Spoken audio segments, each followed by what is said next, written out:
In the wild, every predator has its own rules and one goal: survival. Lions dominate the savanna with fangs and a stare that can freeze your blood. Wolves run their packs with cold, ruthless strategy and discipline. Tigers wait in the shadows, patient and lethal. Orcas toy with their prey, clever, cunning, unpredictable. But behind all, there's a question that cuts to the bone. Who is the true hunter? The one hungry for blood, or the one hungry for power, control, and domination? Lions, wolves, tigers, orcas, or humans? Creatures who smile while plotting, controlling the world from behind the scenes, and capable of being deadlier than any predator. Who really sits at the top of the food chain? Don't look away. The answer will shock you.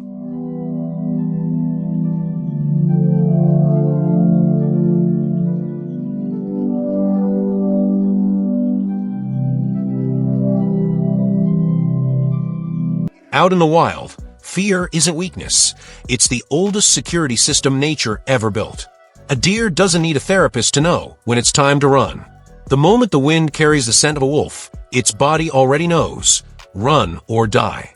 Simple, efficient, and honestly, sometimes smarter than humans who still need a motivational quote to realize they're in danger. Researchers at Harvard and the Stanford Neuroscience Institute call it the fight, flight, or freeze response, three primal options wired into every living thing.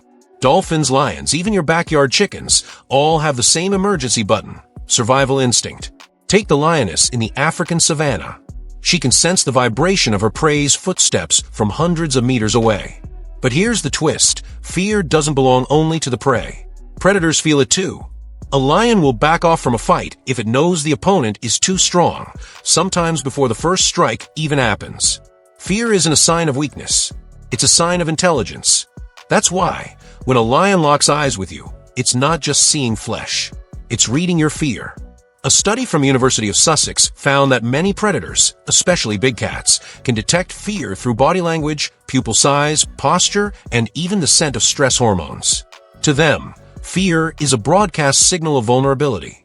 And in the wild, that signal basically means dinner is served. But here's the paradox: fear also saves lives. The gazelle that relaxes too much usually becomes the next Netflix episode for the lion.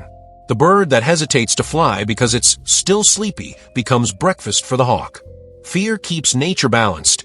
Predators learn to hunt smarter. Prey learn to stay alert. If that sounds cruel, well, that's nature's version of justice. No HR department. No warning letters. Just cold, honest natural selection. And some animals weaponize fear like pros. Look at the cobra. It knows most enemies won't risk a fight, so before striking, it flares its hood, hisses, and puts on a full intimidation show. That's not just flair, that's psychological warfare. Many predators prefer to win through fear rather than through blood.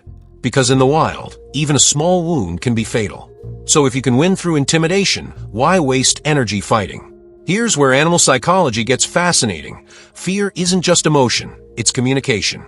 Wolves establish hierarchy through eye contact and posture, not just through bites. One wolf that bows its head a bit too long can lose its rank in the pack. For them, fear isn't a reaction, it's a social structure. Maybe that's why humans are so drawn to wild animals. Not because they're savage, but because they're honest about their instincts. A tiger doesn't fake a smile and stab you later. If it wants to kill, it kills, direct, efficient, no drama. Humans, on the other hand, like to dress their fear and ambition in polite smiles and empty promises. But that's for a later chapter, when we talk about how much of the jungle still lives inside us. For now, remember this: every living creature, from ants to blue whales, has a fear system built for one purpose: survival. Without fear, there is no awareness. Without awareness, there is no life. Fear is the fuel of evolution. And among all species, humans are the only ones trying so hard to deny it.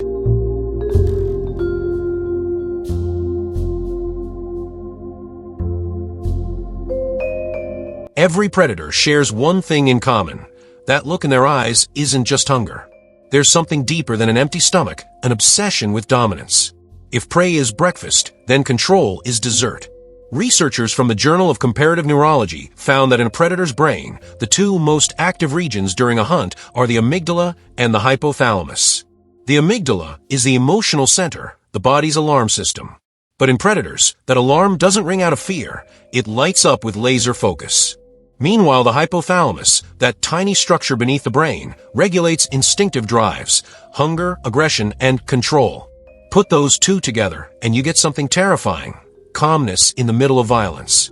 Unlike prey that trembles and panics, predators experience a kind of focused euphoria. When a lion crouches in the tall grass, or a tiger hides in shadows, its brain enters a Zen state, peaceful, yet lethal. They don't hunt out of hate, not even out of anger. They hunt because that's how they assert their existence. They hunt to eat, yes, but also to prove, I rule here. Funny enough, if you think humans are the only ones who play politics, think again. Lions, wolves, and tigers follow power dynamics that make corporate hierarchies look childish. Lions, the status hunters. In the Lion Kingdom, it's the females who run the show. They hunt in groups, organize positions, surround the prey, and strike in perfect sync. But once the prey is down, the males stroll in, shove the females aside, and eat first. Pretty similar to a project manager showing up at the end saying, "Good job, team." Yet beneath that lies deep psychology. Male lions don't always hunt for food, they hunt to maintain social status. A male who fails to protect his pride or territory is quickly replaced. Power in the lion world isn't just about muscle, it's about reputation. They live in a state of status anxiety even influencers would relate to. Wolves, the hierarchy strategists. If lions are symbols of status, wolves are symbols of system. No predator works together as efficiently as they do. They communicate through complex signals, posture, eye contact, and subtle growls that carry meaning. Within a wolf pack, there are alphas, betas, and so on. But humans often misunderstand alpha. A true alpha isn't the most aggressive, it's the most emotionally stable. Modern ethology studies show that an alpha wolf is calmer, more patient, and knows when to strike and when to hold back. Its power comes from trust, not fear. A concept most corporate bosses still haven't figured out. And yes, wolves also experience a kind of teamwork anxiety. If one member fails to play their part, the whole hunt collapses. They live in a world that's disciplined, yet empathetic. If you ever want to see what a strange mix of military psychology and family values looks like, watch the wolves. Tigers, the solitary emperors. Then there's the tiger, the king without a kingdom. Unlike lions or wolves, tigers are completely solitary. They don't need a pack. They don't crave validation. They hunt alone, with godlike patience and surgical precision. A tiger can wait for hours, just for one perfect step. Its brain works like an analytical machine, calculating wind direction, distance, and prey movement. When it strikes, it's never impulsive. It's calculated. They don't chase food, they chase control. And if you personify them into humans, they don't chase food, they chase validation, kind of like humans on Instagram. The difference is, a tiger doesn't need likes to feel worthy. It knows exactly who it is, and the world gets reminded with one roar. The psychology of power. All three predators reveal one truth: control is the highest form of satisfaction. They don't just want to survive, they want their existence to mean something in the food chain. The lion proves itself through social dominance, the wolf through structure and cooperation, the tiger through disciplined solitude. All driven by the same neural system, the amygdala and hypothalamus whispering, don't just live, master your life. Their hunger is a biological awareness that the world gives no place to the passive. And maybe that's why predators rarely suffer stress the way humans do. They don't overthink. They don't get insecure. They don't rant on social media. They just do the hunt.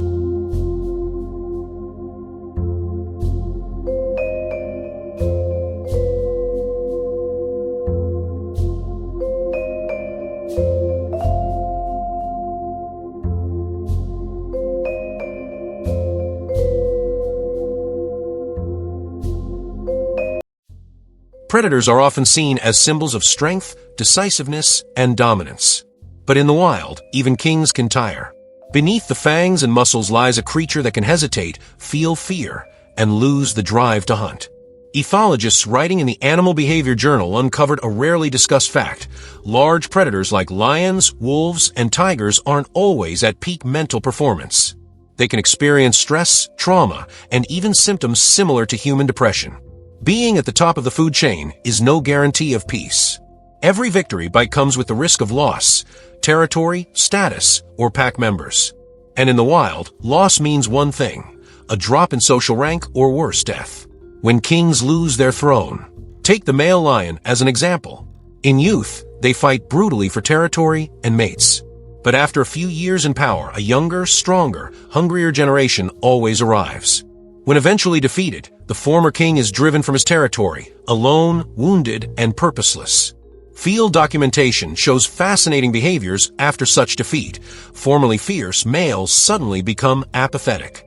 They stop hunting, withdraw from a pride, and lie for days without eating. Some die, not from injury, but from giving up. Not predators that kill them, but loss of life's meaning. Ethologists call this behavioral withdrawal, a kind of slow death from chronic stress.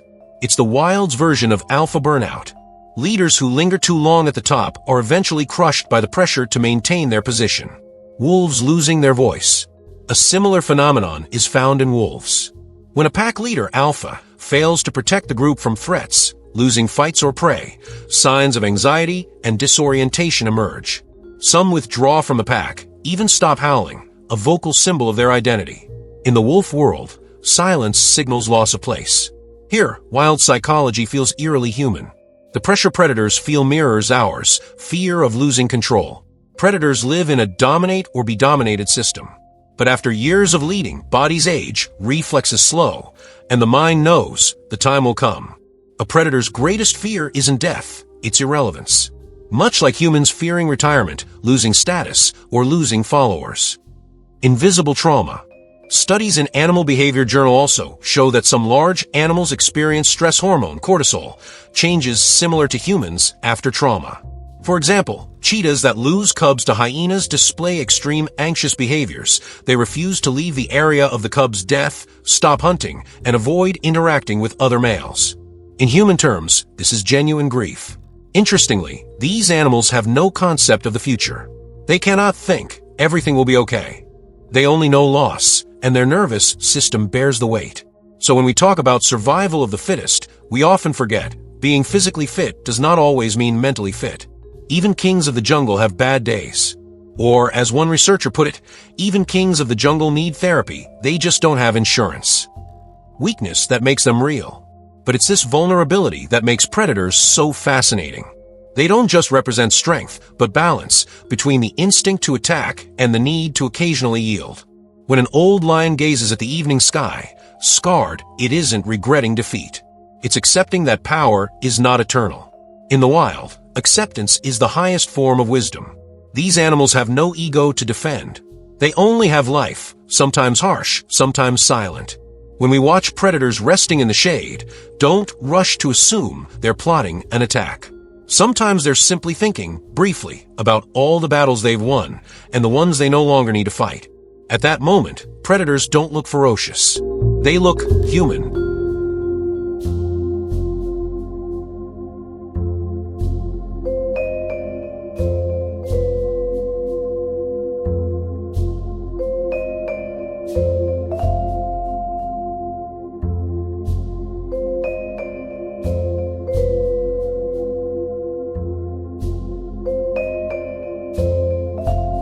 On the African savanna, a male lion walks slowly, patrolling its territory. In the glass towers of a major city, humans do the same, circling conference rooms, marking territory with job titles and contract signatures. The wild never truly disappears, it just changes scenery. Ethology, the study of animal behavior, shows that nearly all species have social systems dictating who eats first, who hunts, and who rests under the shadow of power. Research in Evolutionary Psychology Journal notes that similar hierarchies exist in human societies, though we call it leadership structure. If examined closely, startup offices and lion prides share a laughable similarity. Both can collapse over alpha position disputes. In politics, predation morphs into pack mentality. Wolves understand survival means obeying the pack leader, but biting the back of the weak is always an option. Much like political parties, roaring in unison during campaigns, but striking when polls dip. In business, the game is more refined, but just as ruthless. Dominance hierarchies exist, controlled by alpha lions in Armani suits. They hunt contracts, market territories, and employee loyalty like lions hunting zebras. They attack not with fangs, but with merger agreements and non-compete clauses. Ironically, many leaders forget that in the wild, male lions rarely hunt. The hard work is usually done by females. On social media, predation becomes absurd. Territorial signaling isn't urine on rocks or claw marks on trees, but aesthetic posts and personal branding. Every post says, "This is my territory. Don't steal the spotlight." Even wild animals know when to stop showing dominance. On the internet, humans do not. Every day is endless mating season, like share, repeat. LinkedIn is basically a savanna. Everyone pretending they're lions, when half of them are meerkats in suits. The joke has truth. Everyone appears bold, full of jargon, visionary, growth-oriented, innovative thinker. Behind the scenes, many are simply waiting not to be devoured by layoffs. The professional world is just a savanna with soft lighting and expensive coffee. Social ethology shows that in all systems, wolves, crows, or humans, there's fragile stability. If the alpha dominates too much, the group becomes restless. If the alpha fails to lead, the group collapses. The pressure to maintain position is why some modern leaders experience the same fatigue as aging male lions, alpha burnout. They don't lose physical strength, but meaning. They forget being alpha isn't about domination, but balance. In human society, social pressure and economic expectations amplify this instinct. Many work not out of hunger for knowledge, but hunger for recognition. This is a modern form of resource competition. In the forest, it's food. In the city, it's validation. And validation, unfortunately, is never enough. If a tiger fights for survival, humans argue in comment sections to prove who's right. One thing is the same, both want their existence acknowledged. Research from University of Oxford on evolutionary status signaling shows humans express dominance subtly: clothing, body language, humble bragging. Yet the core is the same as a peacock, displaying feathers. The striking difference between animal and human worlds isn't behavior, but justification. Animals don't pretend. Hungry wolf? It hunts. Humans hungry for recognition? They write motivational threads on Twitter hoping to go viral. Animals are honest in instinct. We are more dangerous because we can deceive ourselves. In the animal world, there's no concept of toxic positivity. A hippo doesn't fake happiness for engagement. Humans? We photograph ourselves healing at the beach while our minds burn. The wild teaches that balance comes from honesty about one's position in the food chain. Humans insist on being alpha, even with the energy of an insomniac lemur. Ultimately, mirrors in the wild isn't just a reflection of animal behavior in humans. It's a reminder that we carry DNA from wild. We build skyscrapers, write poetry, program algorithms, but in our reptilian brain, instincts to hunt, survive, and mark territory remain. The difference? Once we hunted deer to eat. Now we hunt likes to feel alive. And perhaps the only species still refusing to see itself as part of the food chain is humanity.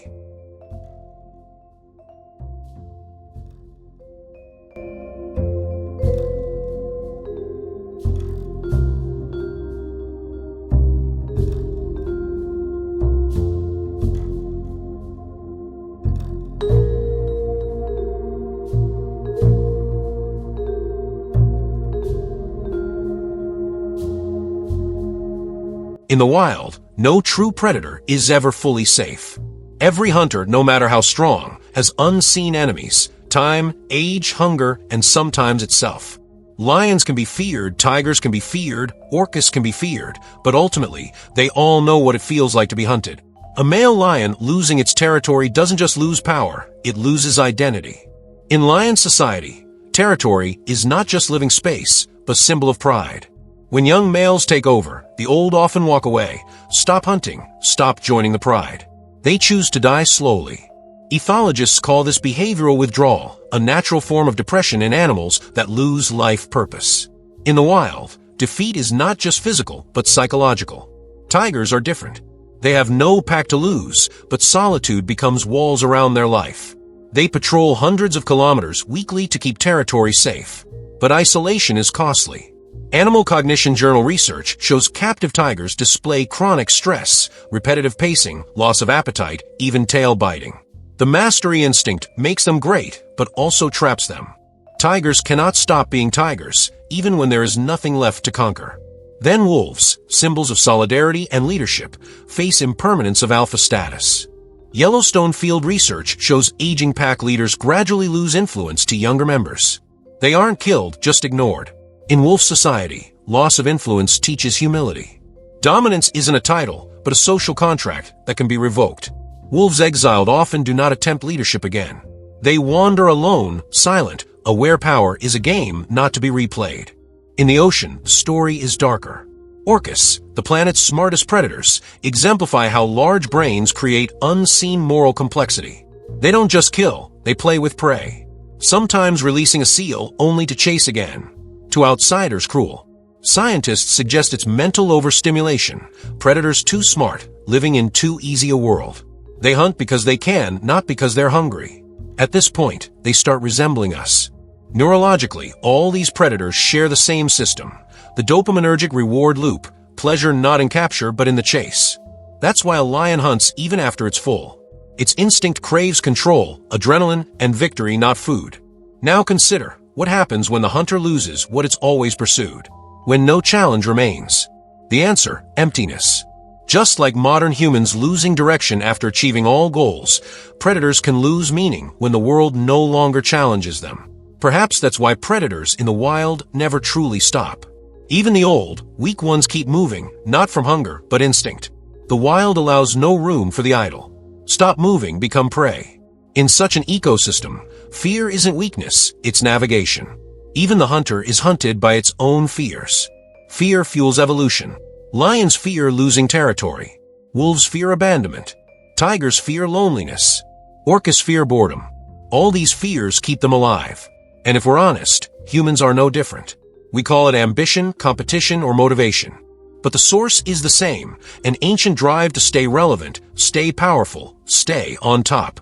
Modern life simply changes the prey. Wolves hunt deer, humans hunt validation. Tigers defend territory, humans defend social standing. Orcas toy with prey, humans play for attention. Nothing changes, only the arena. In modern anthropology, the hunting instinct is called predatory cognition, the ability to predict, assess risk, and control outcomes. In humans, this doubles. We hunt not just to survive, but to prove ourselves. We create endless games where victory is always temporary. Every win creates a new prey to pursue. We call it progress. Nature calls it exhaustion. Most predators never reflect on the morality of their hunt. They kill without guilt because their system is simple, life or death. Humans, the most self-aware predators, suffer from awareness itself. We want to hunt without guilt, our paradox. We want to be kings of the jungle without admitting the jungle still exists inside us. Ancient ethology notes even wild animals know when to stop. A lion kills only what it needs. A wolf controls only what it can guard. Humans, we keep pushing boundaries. Not because we're fiercer, but because we've lost the ability to feel enough. And here lies the final paradox. Who hunts the hunter? The answer may not be an external enemy, but the shadow within. Instinct, ego, greed, all hunting us slowly until we ourselves become prey to the drives we've created. We often think we've left the wild behind, but we've only renamed it. Concrete replaces forest, notifications replace predator calls, yet the mindset remains. Digital worlds, corporations, politics, all modern savannas. An old lion knows when to stop chasing. Humans, we keep running, even when we no longer know what we chase. We didn't tame the wild. We just rebranded it. The jungle still exists, hidden behind professional smiles and social media bios. Perhaps our task isn't to stop the hunt, but to understand its rhythm. To recognize when instinct serves survival and when it starts to harm. When humans finally make peace with their wild side, they stop being predators and become guardians. Guardians of life, balance, awareness. And at that point, for the first time in evolutionary history, the hunter finally stops running. Sometimes, the jungle doesn't need a roar to be heard. Just one thought that keeps spinning after this video ends. If you feel something biting in your mind, maybe an idea, maybe instinct, let it live. On this channel, every animal, every theory, every absurdity of behavior has its story. Follow the trail. We don't tame the wild, we understand it.